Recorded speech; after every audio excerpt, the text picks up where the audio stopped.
Bago natin simulan ang kwentong ito, shout out ko muna yung buong Team Paraboles. Lalo na sina Yal, Riz at Rhyme. Like nyo yung page nilang 8 Plates Foodies na nasa wall ng Facebook ko. At syempre, bagong warrior member natin na si Michelle Gonzalez Nilo at sa nag-renew ng badge na si Jeff Anginson. Maraming salamat po sa inyo. Simulan na natin to. Ang kwentong ito ay hango sa totoong buhay. Karanasan ito ni Ate Honey. Taong 2002, Barangay 177, Caloocan. Itong mga panahong ito, kasalukuyang nakatira si Ate Honey sa tiyahin niya. 3 taon na siyang naninirahan dito, kasama ng pamilya ng tiyahin niya. Kaya naman, nasaksihan niya yung pinsan niya kung papaano ito nabuntis, nagkaroon ng anak, at kakaibang misteryo na nangyari sa anak nito. Nasa edad 16 anyos pa lang yung pinsan niya nung nabuntis ito. At ang pangalan ng pinsan niya ay Letlet. Medyo kadikit niya itong si Letlet dahil hindi sila nagkakalayo ng edad. At saka magkasama sila sa iisang kwarto. Kaya halos lahat ng sikreto nito, alam niya. Maliban lang doon sa dinadala nitong bata. Wala namang pinakitang pangit na ugali itong si Letlet sa kanya kahit pa nung buntis ito. Pero nung palaki na ng palaki ang tiyan nito at nahihirapan na siyang itago, medyo naging mailap na siya kay Ate Honey. Tapos palagi pang suot nito maluluwag na damit. Buong araw ding wala sa bahay nila. Tapos uuwi lang kapag madaling araw na at tulog na ang lahat ng tao sa kanila. Hindi naman nag-aalala yung mga magulang nito kasi umuuwi lang siya sa bahay ng lola niya.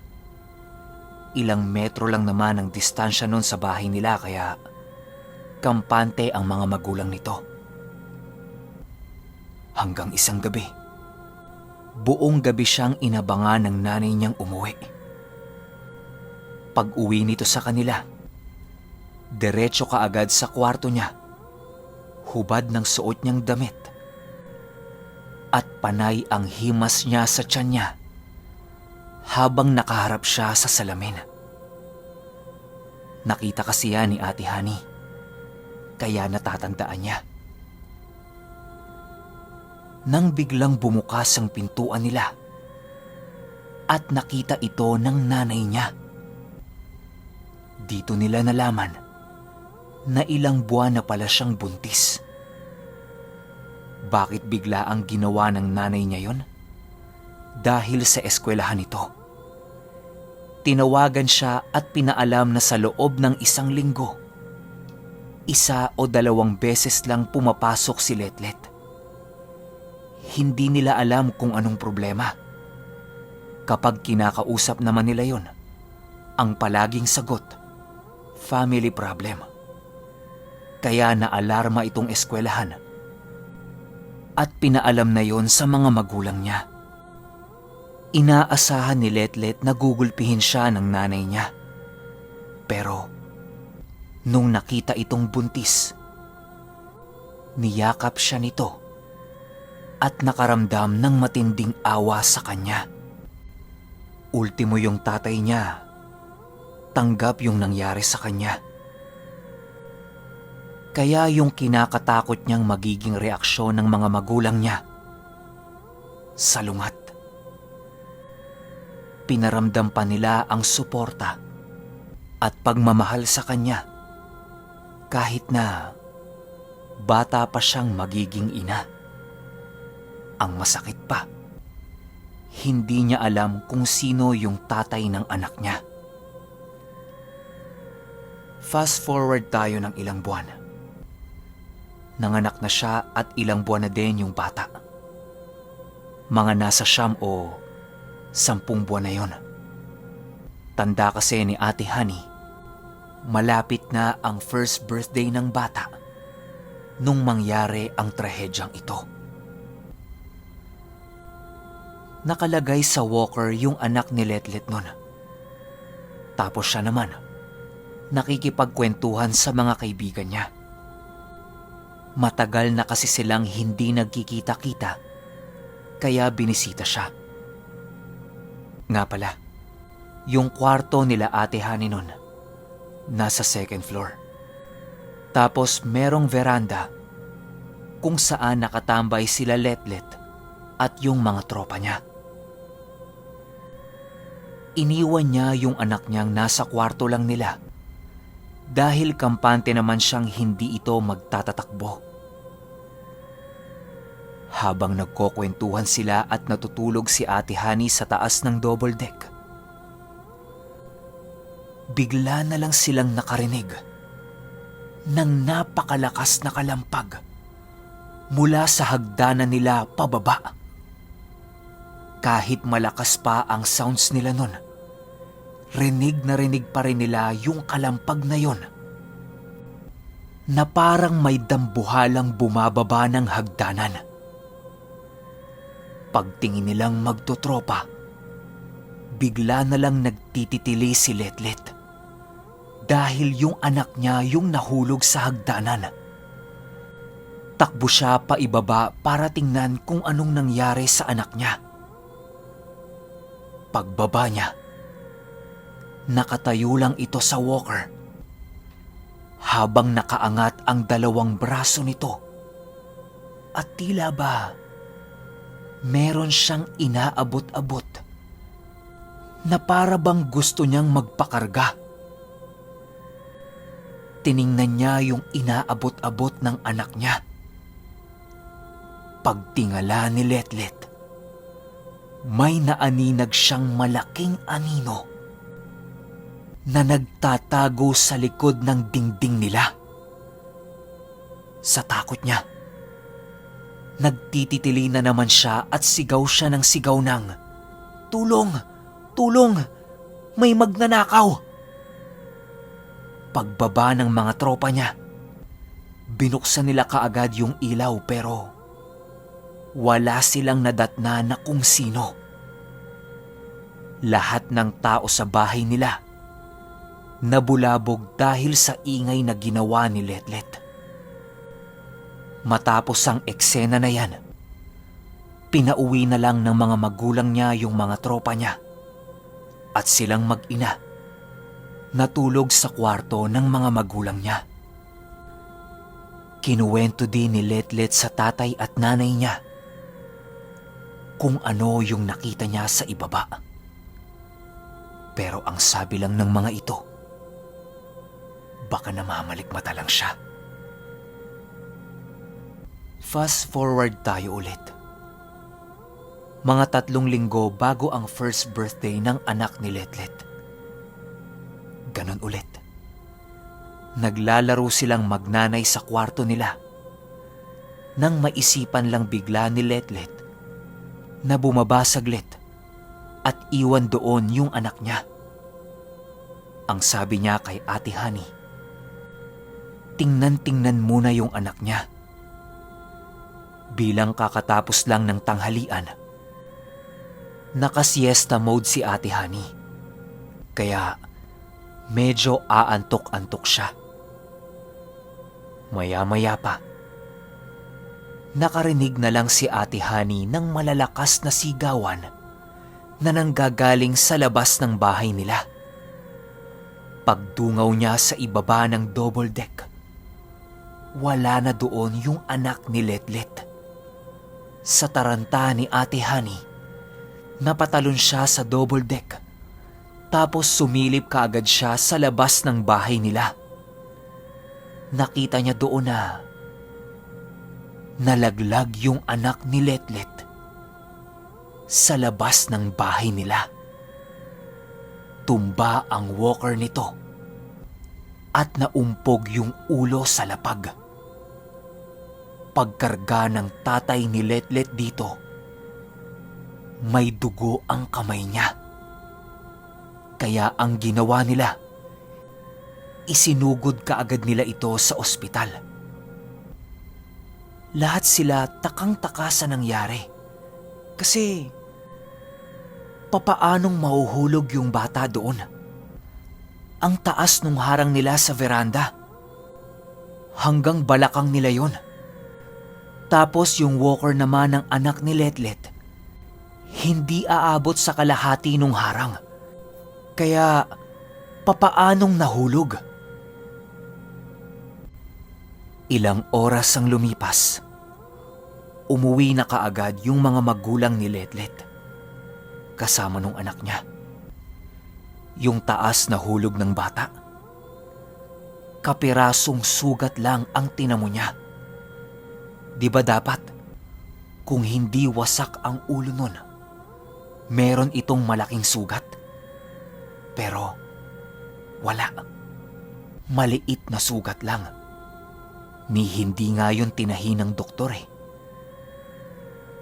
Bilang si Ate Honey ang naiwan sa kwarto, siya ang tinanong ng pamilya.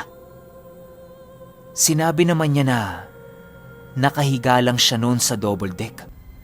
Tapos nakasarado naman yung pintuan ng kwarto. Kaya kampante siya na walang mangyayari sa bata. Medyo napapaisip na yung tatay ni Letlet. Bilang naniniwala ito sa mga kasabihan, multo, engkanto, o kahit ano pang nilalang na hindi nakikita, naisipan niyang ipakonsulta yung apo niya sa isang albularyo. Sa kabilang kanto lang nila nakatira yon, kaya madali lang nilang mapupuntahan. Sumama si Ate Honey at Letlet papunta sa albularyo para malaman din nila kung ano bang nangyayari sa bata. Kahit pa pinagtatawanan nila ito. Pagdating nila doon, tuwang-tuwa yung albularyo sa bata. Ang sabi ng tatay ni Letlet, "Bo, patawas naman ang apo ko. Ilang beses nang nahulog to eh. Tsaka, may nakita si Letlet na anino na gustong kumarga sa apo ko. Ano ba yun, Bo? May kumukuha ba dyan?" Kinarga ng albularyo yung bata. Tapos biglang umiyak yun. Pumapalag. Ayaw niyang magpakarga sa albularyo. Kaya ang ginawa nung albularyo, meron siyang ibinulong sa tenga ng bata. Maya-maya pa, bigla itong tumahimik at yumakap na sa kanya. Ang sabi nung albularyo sa kanila, "Merong makulit sa bahay ninyo ha? Gusto nyo bang paalisin natin?" Tanong ng tatay ni Letlet. "Makulit? Paanong makulit, Mang Bo?" "May mag-asawang duwende na ayaw sa ora nitong bata. Kaya gumagawa sila ng paraan para mawala ito doon. Mabuti na lang, matindi ang gabay ng apo mo. Itim na anghel." Pagbanggit nung albularyo niyan, nagtaasan ang mga balahibo nila. Kasi, gabay? Ano yung gabay? Tapos, itim na anghel? Masama yun, di ba? May ganun ba? Tinanong ng tatay ni Letlet kung mabuti ba o masama yung itim na anghel. Ang sabi lang nung albularyo, "Ikaw tatanungin ko, Kung masama yung gabay nito, dapat unang laglag pa lang. Wala nang buhay itong bata. Kita ninyo, ang lusog-lusog. Dagdag pa nung albularyo, hindi niya pwedeng gawin yung ritual sa katawan ng bata kasi baka madamay yung gabay nun at iwan siya. Kaya ang nangyari, yun ding araw na yun, pumunta yung albularyo sa bahay nila, nagpausok ng insenso, nagdurog ng uling, nagkalat ng asin, at gumawa ito ng matinding orasyon. Matapos yan, ang sabi nung albularyo, wala na yung mag-asawang duwende doon. Tinunaw na niya, mabuhay man ulit yun. Ilang daang taon pa ulit. Kaya ligtas na yung bata. Marami silang binigay na regalo doon sa albularyo. Pero lahat hindi tinanggap. Ang sabi lang, kapag may naramdaman yung bata, ibalik lang sa kanya. Kasi natutuwa siya sa bata at sa gabay nitong itim na anghel. Matapos yan, inobserbahan nila kung anong magbabago doon sa bata. Wala naman. Nairaos din nila yung birthday nito ng maayos. Hanggang sa lumipas pa ang ilang taon, naging normal na ang pamumuhay nito. Pero, naging markado na sa kanila yung minsang nangyari dito sa bata na hulog.